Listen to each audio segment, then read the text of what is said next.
हाय, आपके साथ मैं हूँ Surabhi Sharma. India TV YouTube channel subscribe करिए, बेल आइकन दबाएं।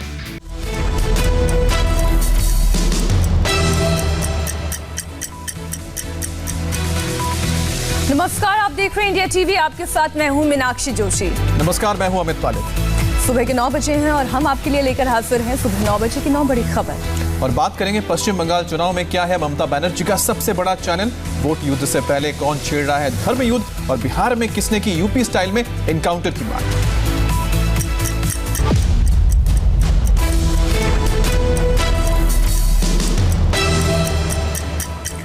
सबसे पहले बात बंगाल चुनाव की। बंगाल चुनाव में इस बार नंदीग्राम सबसे हाई प्रोफाइल सीट बनने जा रही है। ममता इस सीट से चुनाव लड़ने का ऐलान कर चुकी है। अब बीजेपी की चुनाव समिति की बैठक में शुभेंदु अधिकारी ने भी पार्टी के सामने इस सीट पर अपनी दावेदारी पेश की है। दिल्ली के बीजेपी मुख्यालय में बंगाल चुनाव के लिए उम्मीदवारों के नाम फाइनल करने पर चर्चा हो रही थी। मीटिंग में प्रधानमंत्री अमित शाह और बीजेपी अध्यक्ष जेपी नड्डा के साथ साथ बंगाल बीजेपी के वो सभी बड़े नेता मौजूद थे जिनकी राय उम्मीदवारों के नाम तय करने के लिए जरूरी थी। लेकिन मीटिंग का एजेंडा तब बदल गया जब ये सवाल सामने आया कि बंगाल में ममता के खिलाफ कौन मैदान में उतरेगा। शुभेंदु पहले न सिर्फ ममता के खिलाफ चुनाव लड़ने की बात कह चुके हैं बल्कि दावा भी कर चुके हैं कि अगर उन्हें मौका मिला तो वो ममता को 50,000 वोटों से हरा देंगे। कल की बैठक में शुभेंदु ने एक बार फिर अपना दावा दोहराया। आप चाहते हो कि नंदीग्राम चुनाव लड़े ममता बनर्जी को टक्कर देने की? वो पार्टी डिक्लेयर करेगा, इसमें मेरा कोई पर्सनल ओपिनियन नहीं है। लेकिन नंदीग्राम में भाजपा ही जीतेगा। ये मैं पहले बोला, आज भी बोला, कल भी बोलेगा। दूसरा में पार्टी जीतेगा, पार्टी 50 से ज्यादा वोट से हराएंगे ममता, और भी ज्यादा वोट से। ममता भी नंदीग्राम की रैली में शुभेंदु के गढ़ से चुनाव लड़ने की बात कह चुकी हैं। नंदीग्राम सीट एमनिते एटा जेनारेल सीट, কাজেই কোনো অসুবিধা নেই। এমনকি আমি যদি নন্দীগ্রামে দাঁড়াই কেমন হয়। शुभेंदु ने नंदीग्राम से तो बाबुल सुप्रियो ने कोलकाता में ममता की परंपरागत सीट भवानीपुर से उनके खिलाफ मैदान में उतरने की इच्छा जताई है। क्या एक सीट से लड़ते, 2 सीट से लड़ते, जितने एक्साइटमेंट के साथ आप इंतजार कर रहे हैं, हम भी उस पहलू में, दीदी पहलू में क्या उसका नतीजा आता है, दीदी कितनी साहस दिखाती है, उसका इंतजार हम भी कर रहे हैं। नंदीग्राम में शुभेंदु और उनके परिवार की पकड़ मजबूत है, इसीलिए शुभेंदु को नंदीग्राम से सियासी मैदान में उतारने की रणनीति बन रही है। हालांकि अभी साफ नहीं है कि ममता कहां से चुनाव लड़ेंगी, नंदीग्राम से या भवानीपुर से या फिर दोनों जगहों से। लेकिन बीजेपी की तरफ से दोनों ही मोर्चों के लिए लड़ाके तैयार हैं, जिस पर आखिरी मुहर पार्टी हाईकमान को लगाना है। दिल्ली में कल हुई मैराथन बैठक में बीजेपी ने बंगाल में पहले 2 चरणों के लिए उम्मीदवारों के नाम फाइनल कर लिए हैं। आज पार्टी की तरफ से कम 60 उम्मीदवारों के नामों का ऐलान हो सकता है। टीएमसी भी आज ही अपने कैंडिडेट्स की घोषणा करेगी। दिल्ली में बीजेपी मुख्यालय में केंद्रीय चुनाव समिति की 2.5 घंटे से ज्यादा देर तक बैठक हुई। बैठक में बंगाल के शुरुआती 2 फेज के लिए उम्मीदवारों के नाम पर चर्चा हुई और सूत्रों के मुताबिक 2 चरणों की 60 सीटों पर उम्मीदवारों के नाम तय हो गए हैं। कैंडिडेट चुनते समय विनिंग फैक्टर को ध्यान में रखा गया है। जो कैंडिडेट चुनाव जीत सकता है उसको ही टिकट दिया जाएगा। जातिगत समीकरण, उम्मीदवारों की कमजोरी और मजबूती को ध्यान में रखा गया है। नेता भले ही टीएमसी से आए हों, लेकिन जिताऊ उम्मीदवार को ही टिकट दिया जा रहा है। बीजेपी आज उम्मीदवारों के नामों का ऐलान कर सकती है। चुनाव में तो एक ही बात होती है कि विनिंग कैंडिडेट कौन है, जो चुनाव जीत सकता है उसको उम्मीदवार बनाना। तो वो भी हमने सब देखा। तो चुनाव जीतने वाला कौन व्यक्ति है उसका ध्यान में रखते हुए हमने नाम तय किया। बैठक में कई और बड़ी बातें भी हुई जिनका जिक्र जरूरी है। सूत्रों के मुताबिक बैठक के दौरान पीएम ने कहा कि ममता या उनकी पार्टी के नेता जैसी भी भाषा का प्रयोग क्यों न करें, बीजेपी नेता अपनी भाषा में मर्यादा रखें। इसके साथ ही पीएम ने पार्टी के नेताओं को बेवजह बयान देने से परहेज करने को कहा है। बंगाल से आए नेता शुभेंदु अधिकारी और राजीव बनर्जी से माहौल के बारे में जानकारी ली गई। नंदीग्राम, भवानीपुर समेत लगभग 15 सीटों पर अंतिम फैसला पीएम अमित शाह और जेपी नड्डा पर छोड़ा गया है। अब बीजेपी पहले 2 चरणों के उम्मीदवारों के नाम का ऐलान कर सकती है, तो ममता की पार्टी भी आज अपने कैंडिडेट्स के नाम सामने ला सकती है। बंगाल में वोटों के लिए सियासी दल हर हथकंडा अपना रहे हैं। कोई उम्मीदवार वोटर्स को धमका रहा है और कोई धर्म विशेष के खिलाफ जहर भी उगल रहा है।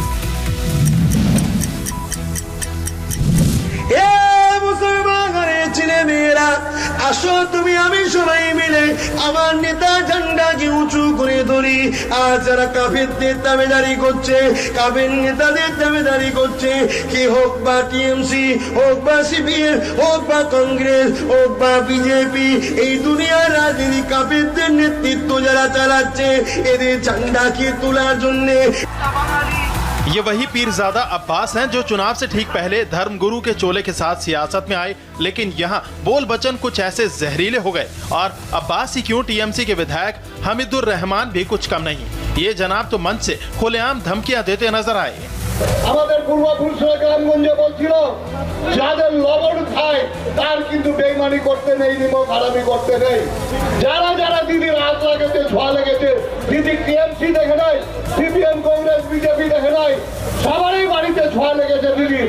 যারা বেইমানি করবে, যারা বেইমানি করবে, ইলেকশনের পরে তাদের সঙ্গে দেখা হবে। বেইমানদের সঙ্গে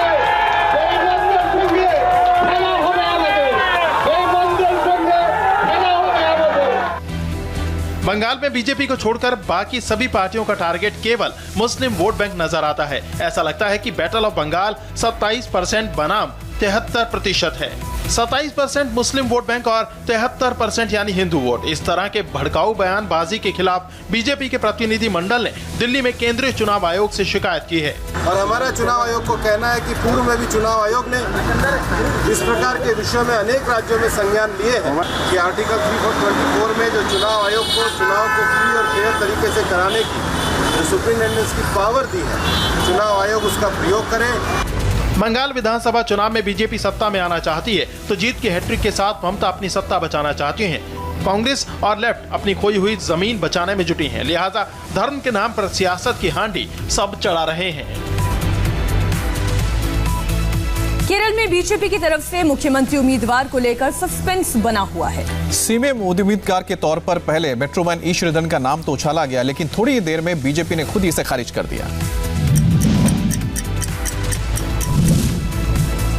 केरल का सीएम बनने के सवाल पर 88 साल के मेट्रोमैन ने अपनी इच्छा 26 फरवरी को ही जाहिर कर दी थी। जब वो बीजेपी में शामिल हुए थे तब उन्होंने औपचारिक तौर पर ही कहा था कि केरल में अगर बीजेपी जीतती है तो वो सीएम का ओहदा संभाल सकते हैं। 6 दिन बाद 4 फरवरी को उनका नाम केंद्रीय मंत्री वी मुरलीधरन ने प्रस्तावित कर दिया, लेकिन कुछ ही घंटों में बात आई गई हो गई।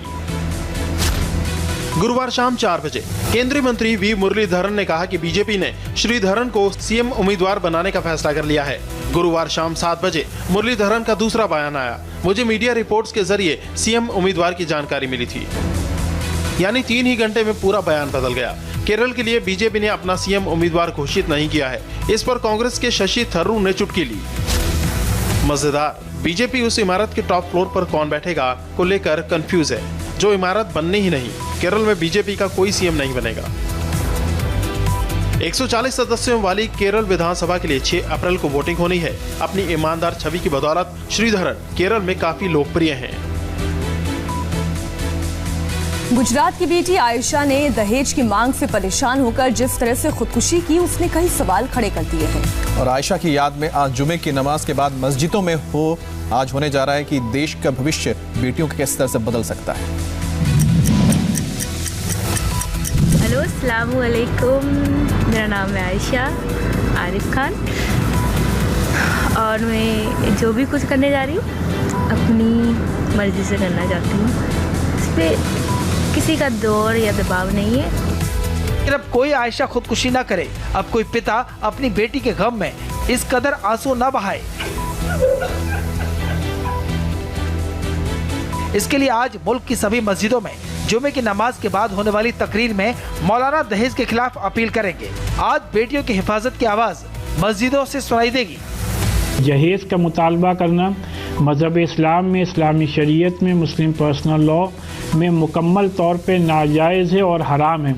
और जाहिर सी बात है किसी भी मर्द को ये उसकी मर्दानगी के लिए ये बात मुनासिब नहीं है कि वो किसी के आगे भी हाथ फैलाए। तो इसीलिए मैंने हम लोगों ने तमाम मसाजिद के इमामों से अपील की है कि अब की जुमे से हर जुमे के खुतबे में जो मज़हब इस्लाम में इस सिलसिले में अहकामात जारी किए हैं, जो मियाँ बीवी के हुकूक़ हैं, जो मियाँ बीवी के एक दूसरे के लिए ज़िम्मेदारी हैं, उनको वाज़ेह।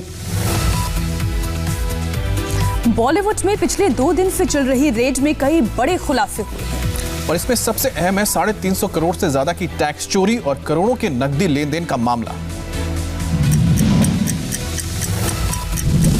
इनकम टैक्स डिपार्टमेंट की जिस रेड को कल तक मोदी सरकार के विरोध का बदला कहा जा रहा था, उसमें करोड़ों की टैक्स चोरी और कमाई में हेराफेरी के संगीन सबूत सामने आए हैं। ये सबूत अनुराग कश्यप के घर से भी मिले और तापसी पन्नू के घर से भी।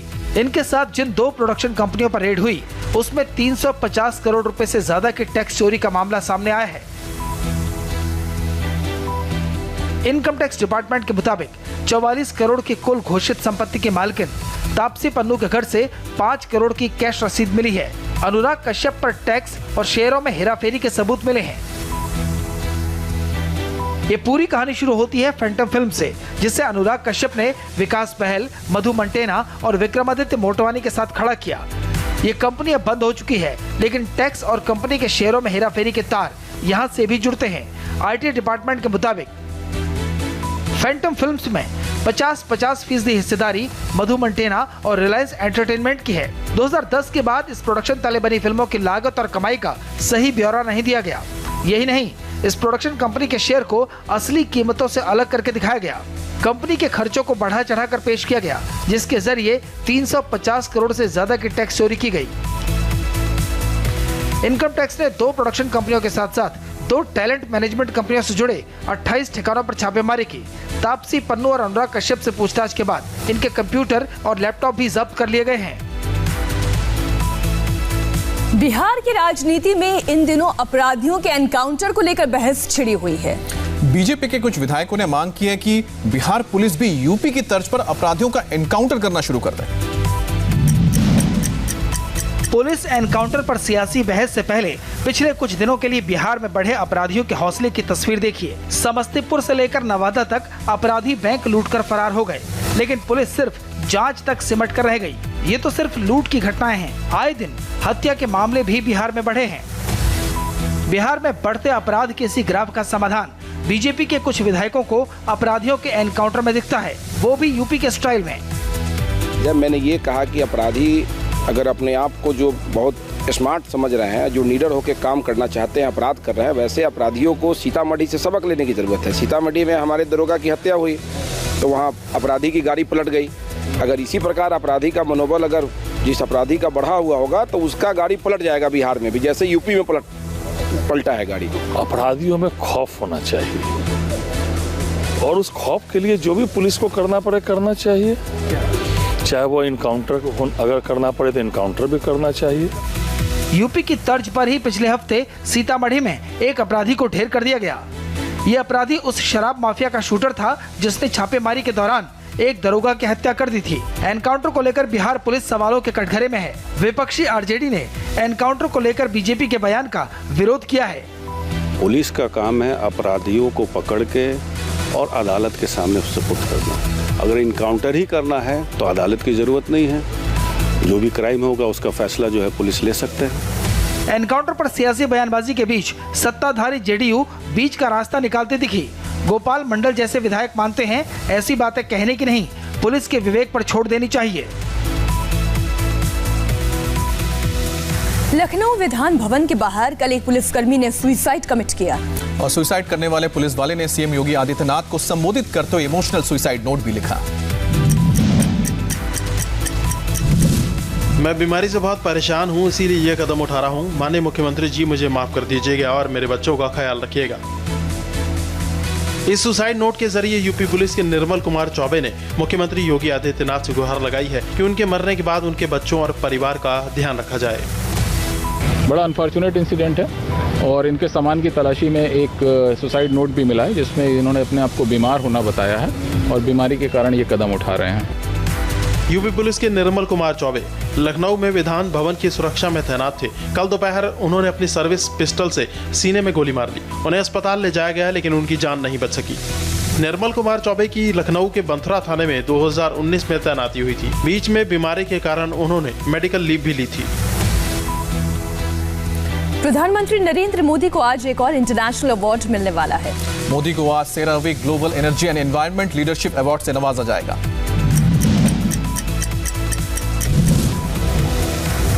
नरेंद्र मोदी को आज मिलने वाला पुरस्कार ऊर्जा और पर्यावरण के क्षेत्र में योगदान के लिए दिया जाता है। अवार्ड कमेटी ने देश और दुनिया की भविष्य की ऊर्जा जरूरतों को पूरा करने के लिए पीएम मोदी की कोशिशों की तारीफ की और global energy and environment leadership award के लिए पीएम मोदी को बिल्कुल मुफीद पाया। 2016 में अमेरिका के ह्यूस्टन से इस अवार्ड की शुरुआत हुई थी। अवार्ड समारोह पहली बार वर्चुअल तरीके से होने जा रहा है, जिसमें आज पीएम मोदी भी अपनी बात रखेंगे। इससे पहले पीएम मोदी को कई इंटरनेशनल अवार्ड मिल चुके हैं। पीएम मोदी सऊदी अरब के ऑर्डर ऑफ अब्दुल अजीज अल सऊद सम्मान, अफगानिस्तान के सर्वोच्च नागरिक पुरस्कार स्टेट ऑर्डर ऑफ गाजी आमिर से सम्मानित हो चुके हैं। उनको यूएई की तरफ से सर्वोच्च नागरिक पुरस्कार ऑर्डर ऑफ जायद, रूस की ओर से सर्वोच्च नागरिक सम्मान सेंट एंड्रयू पुरस्कार भी दिया जा चुका है।